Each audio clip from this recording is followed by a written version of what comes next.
All right, let's go. All right, Coach. First question is coming from Dwight James with NBC Sports Northwest.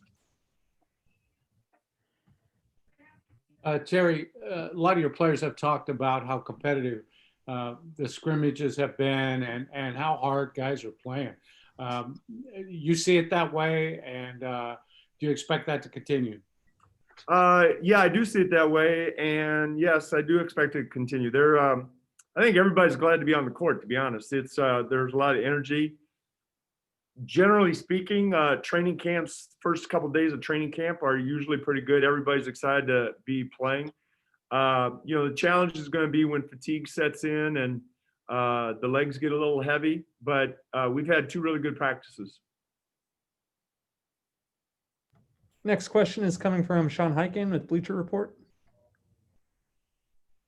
Terry, what's Nurk's status right now? Has he cleared the testing yet, or is he back on the court, or what's his deal? He has to get 2 more negatives. So if he gets what's today, Wednesday, if he tests on Thursday and gets another negative, he will be cleared for contact on Friday. I doubt that he plays, but in theory, if he gets a negative test from Thursday's testing, he would probably be eligible to play Friday, but I doubt that he plays.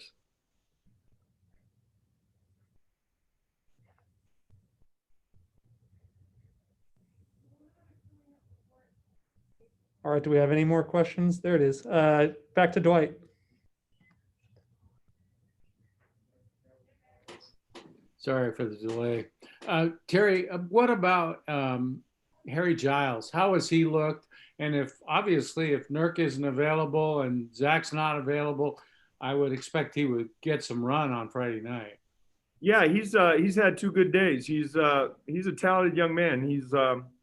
And the fact that Nurk's not here, it's been a good time for him to get reps in going against Ennis. We only have 12 guys in practice, so it's 6-on-6, 2 teams of 6 with 1 sub. So everybody's getting a lot of reps. And I think Harry is, he's adapting. We play a different style here than what he did in Sacramento for his time in the NBA. But like I said, he's very talented. He's a willing learner. And and he's, like I said, he's had 2 good days. He has a reputation as a good passer, which would fit your system a little bit, I assume. Yeah, he's a skilled guy. I mean, he's got a good mid-range. He can pass. He's athletic. So he's got and I think most of his coming out of high school, how highly touted he was. So he's, I think what we do here, it's an adjustment for him, but I think he fits in well. Next question is coming from Nick Krupke with KPTV. Coach, what kind of privilege is it for you to have Melo back in the fold at this point in his career and really accept the role that he's been given and the opportunity here in Portland to really continue his legacy, which he's talked about?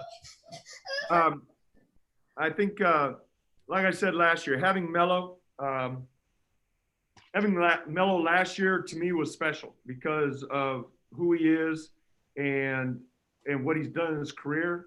And should we just tell Brooke it's okay if she takes her video off?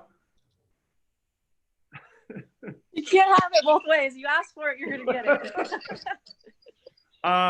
No, Melo's and then to have him come back, I think we all know he's been a special player in his career. And for him to come back and build on what he did last year and build on his legacy, I think that's a special situation for all of us.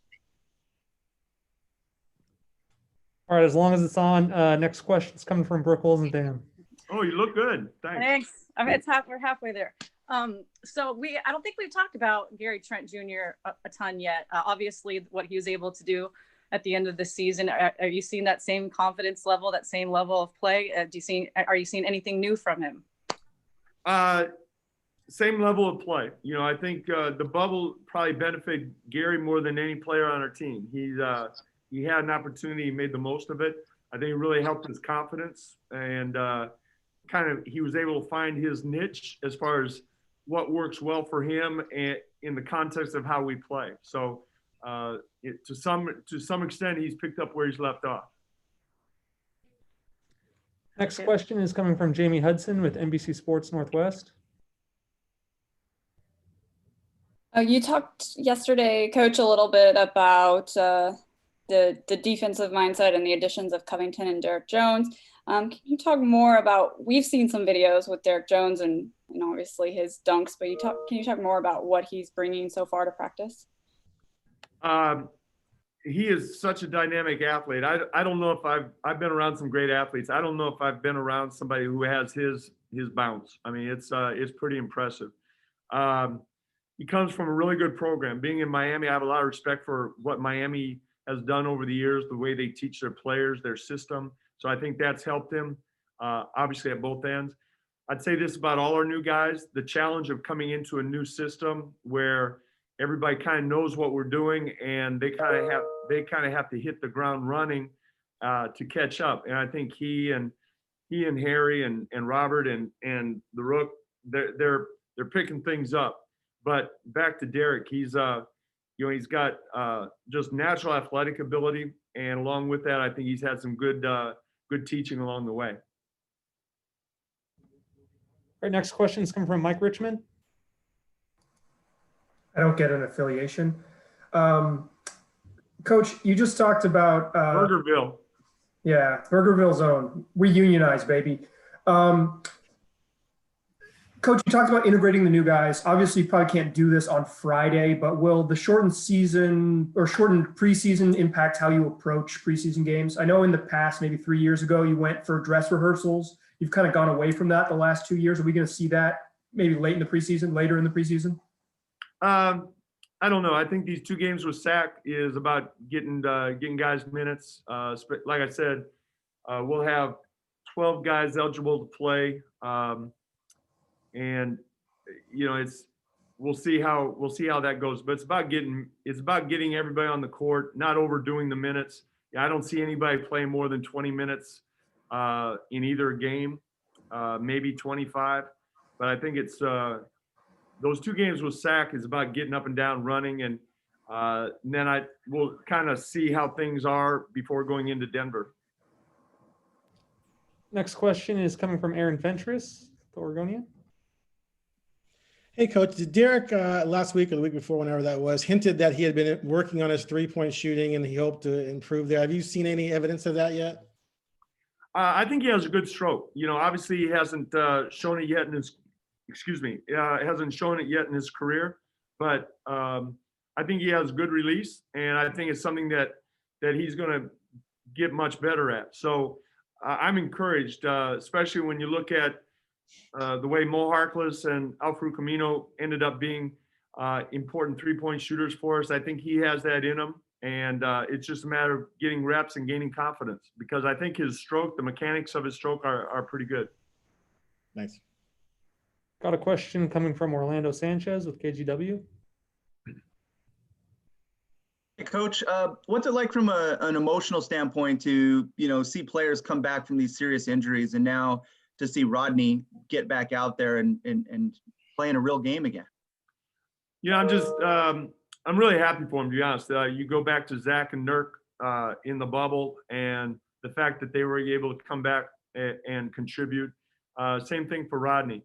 And, Rodney got a little gassed. I don't know. I guess you guys talked to him, but he got a little gassed today.